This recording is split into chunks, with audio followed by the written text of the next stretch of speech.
Hello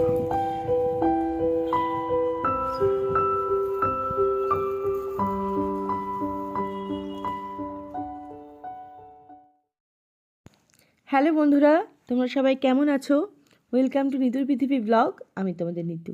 আজকে আবার অনেক দিন পর আমি আমার মায়ের সঙ্গে ভিডিও শুরু করছি। সত্যি কথা বলতে এই সময়গুলো বা এই দিনগুলো আমার কাছে আবার স্বপ্নের মতো, বিশ্বাস করো। কারণ একটা মাস 1.5 মাস আগেও আমি ভাবতে পারিনি যে এই মানুষটাকে নিয়ে আমি আবার কোথাও যেতে পারবো, কোথাও ঘুরতে যেতে পারবো। ভেবেছিলাম এই বুঝি হারিয়েই ফেললাম। আমি আমার মায়ের কথা বলছি। আশা করি তোমরা সবাই বুঝতেই পারছো। সেই মানুষটা যখন আজকে একটু স্টেবল, তাকে নিয়ে আমি আবার চললাম একটু বেড়ানোর জন্যে। আমার গোপালের কৃপায়, আমার ভগবানের কৃপায় যখন দিনগুলো আবার আমি ফিরে পেয়েছি, সুতরাং এই দিনগুলোকে মন প্রাণ ভরে এনজয় করব আর মনের খাতায় লিখে রাখবো। তো যাই হোক, এখন তোমাদের বলি আমরা কোথায় যাচ্ছি। যারা নিয়মিত ব্লগ ভিডিও দেখো তারা তো জানোই যে বছরের একটা সময়, স্পেশালি নভেম্বর মাসে, আমরা সব পরিবারে যাই বৌদির বাপের বাড়িতে বেড়ানোর জন্যে। কারণ তখন বৌদিদের গ্রামে হয় একটা খুব বড় উৎসব, সেটা হচ্ছে রক্ষাচণ্ডী মায়ের পুজো এবং কবিগান মেলা সব কিছুই হয়। তো এবার তো আর যেতে পারিনি, তখন মায়ের খুব শরীর খারাপ ছিল। তাই এখন যখন মা একটু সুস্থ, একটু স্টেবল, আর দেখবে দীর্ঘদিন না কেউ ঘরে থাকতে থাকতে তখন মনটাও খারাপ হয়ে যায়। তাই মাকে একটু মন ভালো করার জন্যই বলতে পারো নিয়ে যাচ্ছি সেখানে বেড়ানোর জন্যে।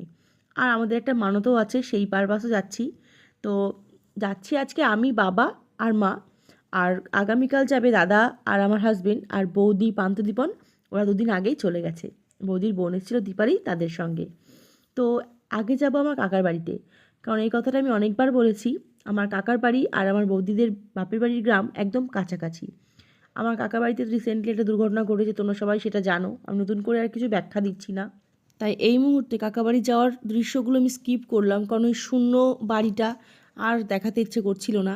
নিশ্চয়ই পরে কোনো সময় দেখাবো। যাচ্ছি মেনলি বাচ্চাটা টানে, মানে আমাদের ছোট্ট বাবুটা টানে যাচ্ছি আর কি, ওকে দেখতেই। তার সঙ্গে কাকিমা কাকু সবার সঙ্গে দেখা করে আসবো। তো সেখানে যাব, তারপর যাব সন্ধে পরে আমার বৌদির বাড়িতে। এখানে কিছুক্ষণ সময় কাটাবো তারপরে।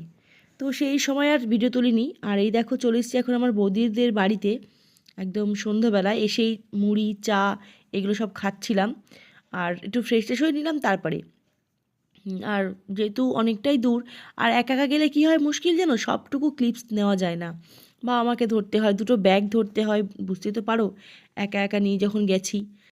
আর আমাদের বাড়ি থেকে কাকা বাড়ি খুব একটা দূর না, আবার অনেকটাই দূর, কারণ 1 ঘন্টা ট্রেন জার্নি, ওখান থেকে আরও সব মিলিয়ে আধ ঘন্টা মতো লাগে। সুতরাং একটু লম্বা জার্নি করলে একটু একা একা মুশকিলই হয়ে যায়। তো যাই হোক, আজকের এই ভিডিওটা কিন্তু খুব একটা বেশি বড় আমি করতে পারবো না মনে হচ্ছে। তো বেশি তুলতেও পারিনি, আগেই বললাম, কারণ সব কিছু ম্যানেজ করে 2টো বাড়ি ভিজিট করে তারপর, মানে একটা বাড়ি ভিজিট করে তারপর সেকেন্ড বাড়িতে আসলাম। সব কিছু মিলেমিশে আর সেই সময়টা হয়নি। তো এখন চপ মুড়ি চা সব খেলাম, তারপর চলে আসলাম বৌদিদের কিচেনে। আর এই কিচেনটা আমার খুব ভালো লাগে, কারণ কি, এটা দেখলে আমি আমার ছোটোবেলাটাকে বারবার করে ফিরে ফিরে পাই।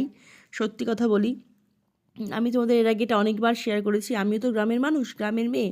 ছোটো থেকে জন্মেছি, ছোটো থেকে বড় হয়েছি সমস্তটাই গ্রামে। সুতরাং এই ধরনের রান্নাঘর আমার ভীষণ কাছের। আমার দেখলেই ছোটোবেলাটা খুব মনে পড়ে। তাই আমাদেরও এরকম রান্নাঘর ছিল, কিন্তু হয়তো আরেকটু অন্যরকম ছিল, আর এটা একটু অন্যরকম, কিন্তু মাটির এই উনুন টুনুন সবই একই রকম ছিল। তো এর জন্যই আমার ভালো লাগে, আর মনে হয় কি সেই ছোটোবেলাটাকেই ফিরে গেছি, বিশ্বাস করো। একদম মনে হয় ওই দিনগুলো যদি আরেকটু ফিরে পেতাম, এরকম মনে হয়, মিস করি ভীষণ। তো এখন বসে আমি কি একটা বলছিলাম আর উনুনে জাল দিচ্ছিলাম, আর নিজের ছোটোবেলার স্মৃতিটাকে আরেকটু মনে করছিলাম। আর পান্তুকে 2 দিন পরে দেখছি না, পান্তু সোনাকে, এর জন্যই পান্তুকে নিয়ে বেশিক্ষণ সময় কাটিয়েছি। আর ওদিকে বসে আমার বৌদি যে মিষ্টিগুলো আমরা নিয়ে আসলাম সেই মিষ্টি সবাইকে দিচ্ছিল। তো একটুখানি মিষ্টিও খেয়ে নিলাম। আর এখানকার মিষ্টিগুলো এত ভালো হয়, আমাদের এখানকার মিষ্টি একরকম, আর আমাদের গ্রামের দিকের মিষ্টি একদম অন্যরকম, খেলে মুখে লেগে থাকে। তো সব মিলিয়ে দিনটা মোটামুটি ভালোই কেটেছিল। আর আজকে ব্লগটা ছোট হলো, কিন্তু পরবর্তী ব্লগগুলো একদম প্রপার বড় হবে। অনেকটা শ্যুট করেছি, সেটাও তোমরা দেখতে পাবে নিশ্চয়ই, সঙ্গে থেকে ব্লগ জুড়ে। তো আজকে এই ছোট্ট ব্লগটা আমি এখানেই শেষ করে দিচ্ছি। এই দেখো বৌদি আমাকে 2টো মিষ্টি দিয়েছে, একটা হচ্ছে ছানার জিলিপি, যেটা আমার খুব প্রিয় ছোটোবেলা থেকে, তার সঙ্গে এই যে একটা গোলাপ জামুন। আর পান্তু তো বেশি, পান্তুকে পাওয়া যাচ্ছে না, খেলে খেলে বেড়াচ্ছে, ছোটো মানুষ তো, যতটুকু পাচ্ছি ততটুকু ওর সঙ্গে আমি থাকছি, কারণ ও আমার সব থেকে, মানে কি বলবো, আমার এই জীবনের সব থেকে বোধহয় বেস্ট মোমেন্ট কিছু ওর সঙ্গে কাটে। তো ও ছাড়া আমার কিছুই ভালো লাগে না। এই দেখো আমার কোলে এসে বসেছে আমার সোনাটা, ওকে আদর করছি কারণ দুদিন ওকে দেখতেই পাইনি। এই আমি বলছিলাম সেটাই, ওকে দুদিন আমি দেখিনি। তোর মন খারাপ করে না? আমার তো মন খারাপ করে, একটু আদর করছিলাম ওকে। তো চলো সবাই খুব ভালো থেকো, সাবধানে থেকো, দেখা হবে খুব শিগগিরই নেক্সট ব্লগগুলো নিয়ে। আর আমরা এখানে কেন এসেছি হঠাৎ করে সেটাও তোমাদের নিশ্চয়ই জানতে পারবে, বা নিশ্চয়ই তোমাদের সেটা বলবো নেক্সট ব্লগে। ঠিক আছে, সঙ্গে থাকো। টাটা সবাইকে, তোমরা সবাই খুব ভালো থেকো।